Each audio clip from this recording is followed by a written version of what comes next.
Hindi lang pera ang kinamkam, kundi pati kaligtasan at kabuhayan ng mga mamamayan.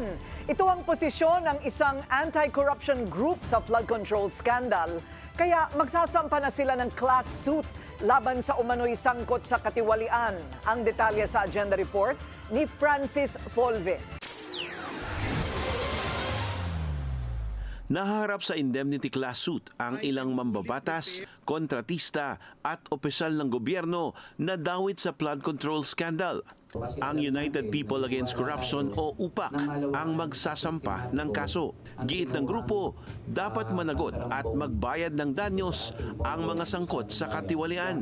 Uunahin daw nila ang mga kongresista ng Quezon City na sina 1st District Representative Arjo Atayde, PM Vargas ng 5th District, Marivic Copilar ng 6th District at dating 4th District Representative Marvin Rillo. Ayon sa UPAC, 17 billion pesos ang halaga ng umano'y ghost projects sa lungsod.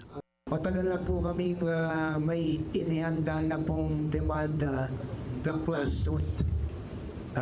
Labang po sa mga tiwaling opisyal. At sinentro po muna namin sa Quezon City kung saan ay mas madali po kami makakuha ng mga data at informasyon. Kasama rin sa kakasuhan ng UPAC, sina Senators Chis Escudero, Jinggoy Estrada, Joel Villanueva, Mark Villar, Bongo, Alan Peter Cayetano at Rodante Marcoleta. Sabit din sina dating Senador Bong Revilla at Nancy Binay, former Congressman Saldico at former House Speaker Martin Romualdez. Para sa agenda, Francis Polve, Bilyonaryo News Channel. Manatiling nakatutok sa Bilyonaryo News Channel. Sumubaybay sa aming social media accounts at mag-subscribe sa aming YouTube channel para sa mga bago at eksklusibong balita.